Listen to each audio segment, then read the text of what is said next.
Hello everyone, welcome to my channel. আশা করি সবাই ভালো আছেন। বেসিক্যালি আজকের ভিডিও দিয়ে আলোচনা করব যে বাংলাদেশ থেকে আমরা যারা সৌদি আরবে এক্সপোর্ট করি, সৌদি আরবে এক্সপোর্ট করতে গিয়ে আমাদের যে যে সমস্যাগুলো হয় সেই সমস্যাগুলো নিয়ে এবং সেই সমস্যাগুলোর সমাধান কি হইতে পারে সেটা নিয়ে। বেসিক্যালি আমরা যারা বাংলাদেশ থেকে সৌদি আরবে ফ্রুটস, ভেজিটেবলস, বেটার লিভস এই তিন চারটা জিনিস বা এই আইটেমগুলো এক্সপোর্ট করি, আমাদের সাধারণত অনেক ধরনের সুবিধাও আছে। আবার এই সমস্ত জিনিস এক্সপোর্ট করতে গিয়ে আমাদের অনেক ধরনের অসুবিধার মধ্যেও পড়তে হয়। যদিও সুবিধাও আছে অসুবিধাও আছে, বাট অসুবিধাগুলো যখন জানা থাকে বাংলাদেশের মানুষের বা এক্সপোর্টারদের জানা থাকে, আর সৌদি আরবের মানুষও যদি জানতে পারে যে অসুবিধাগুলো কি, তবে তারা ওগুলো ওভারকাম করা পসিবল। আদারওয়াইজ ওভারকাম করা পসিবল হয়ে ওঠে না। সো বেসিক্যালি আমরা যারা সৌদি আরবে এক্সপোর্ট করি, সবচেয়ে প্রধান যে সমস্যাটা আমাদের এক্সপোর্টের ক্ষেত্রে হয় এক্সপোর্ট করার পরে, সেটা হচ্ছে যে ইম্পোর্টারদের লাইসেন্স না থাকা। আমরা সবাই জানি যে বাংলাদেশে আমাদের মোটামুটি এক্সপোর্ট যারা করি তারা সবাই নিজস্ব লাইসেন্স দিয়েই করি, এর মধ্যে কোনো ব্যতিক্রম হয় না যে আরেকজনের লাইসেন্সে করলাম টলাম, এরকম না। বা যাদের লাইসেন্স নাই তারা আরেকজন লাইসেন্স ইউজ করে। কিন্তু মোস্ট অফ দ্য টাইম আমাদের সমস্যা হইতেছে সৌদি আরবে আমাদের যারা ইম্পোর্টার থাকে তাদের ম্যাক্সিমাম টাইম লাইসেন্স থাকে না। কারণ সৌদি আরবের নিয়ম হইতেছে যে একমাত্র এখানকার কফিলের নামে লাইসেন্স হইতে হবে, এবং লাইসেন্স হওয়ার ক্ষেত্রেও অনেক ধরনের কন্ডিশন আছে যে কন্ডিশনগুলো তারা ফুলফিল করতে পারে না, এবং ফুলফিল না করতে পারার কারণে সবসময় লাইসেন্স করা পসিবল হয় না। এবং যেহেতু লাইসেন্স করা পসিবল হয়ে ওঠে না, সো এই ক্ষেত্রে মালামাল এক্সপোর্টের ক্ষেত্রে বিভিন্ন ধরনের জটিলতা দেখা যায়। আমি বলি 2020 সালে বেসিক্যালি আমার আব্বুর ইন্তেকালের পরে আব্বুর যে কফিল ছিল, মানে আব্বু যে লাইসেন্সে বাংলাদেশ ওইখানে মাল ছাড়াইতো, ওখানে আব্বুর একটা লাইসেন্স ছিল বাসিম বিন সালে কফিলের নাম, এবং সে সাধারণত তার লাইসেন্স দিয়ে আব্বু বিজনেস করছে 2-3 বছর। বাংলাদেশ থেকে আমরা আমাদের লাইসেন্স ইউজ করতাম, ওইখানে কফিলের লাইসেন্স ইউজ করতাম। সো এটাই নিয়ম ছিল, এবং সেই লাইসেন্সের মাধ্যমে আব্বু টিডি করতেন অ্যাকাউন্টে। তো ওখানে কি হয়েছে যে বাসিমের অনেক সময় দেখা গেছে যে আব্বু ইন্তেকালের পরে আমরা বাসিম আমাদের সাথে বসছে যে কি করা যায়, রহিম সাহেব তো এইভাবে করতো, তোমরা কিভাবে করবা। তো আমার ইম্পোর্টারের সাথে তাদের বাসিমের বসায় দিছি।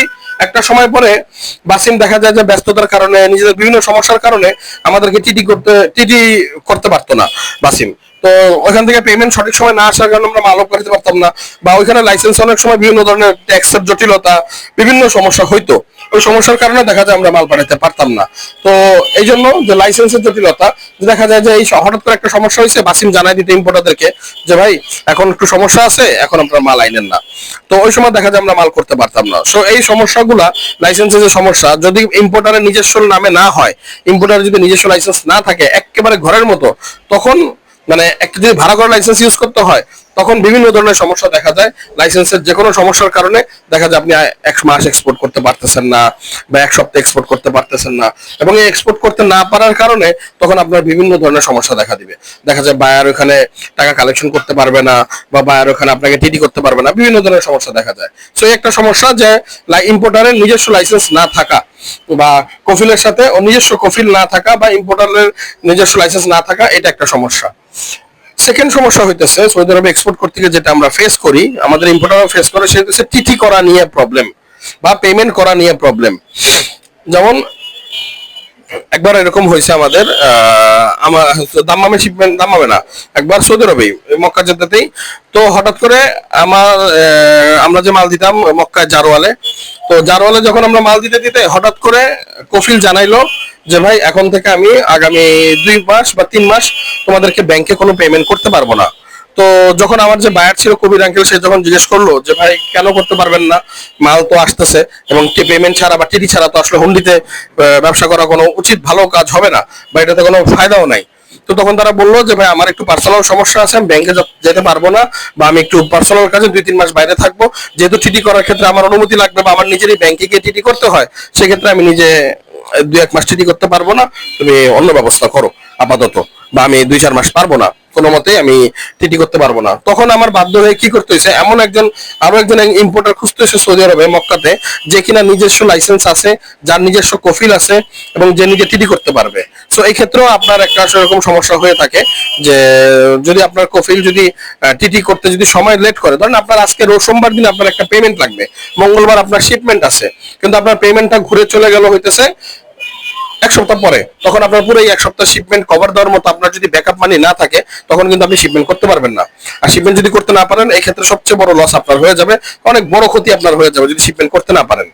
সো এই জিনিসটা একটু মাথায় রাখতে হবে যে আপনার যদি ব্যাকআপ মানে অন্তত যদি কফিল যদি বলে যে আমি 1 সপ্তাহ বা 10 দিন বা 1 মাস যদি টিডি করতে পারবো না, ওই ক্ষেত্রে কি করা যায় এই ক্ষেত্রে পরামর্শ করে নিতে হবে। মোস্ট অফ দ্য টাইম এই ক্ষেত্রে ব্যবসা করে মানে ডাউন হয়ে যায়। কারণ কি টিডি যদি করতে না পারে আপনি ব্যাংক থেকে এক্সপি পাবেন না, এক্সপি না পেলে শিপমেন্ট করতে পারবেন না, এটা একটা সমস্যা যে টিটি দেরিতে করতে গেলে সমস্যা। 3 নাম্বার হইতেছে কফিল যদি বিশ্বস্ত না হয়, এবং সেই ক্ষেত্রে আপনার প্রথমত যে আপনি সেই কফিলের আন্ডারে লাইসেন্সে মাল নিচ্ছেন যে কিনা বিশ্বস্ত, ফার্স্ট। সেকেন্ড হইতেছে আপনি সেই কফিলের মাধ্যমে মাল নিচ্ছেন যে কফিল আপনার টিটি করতে পারে।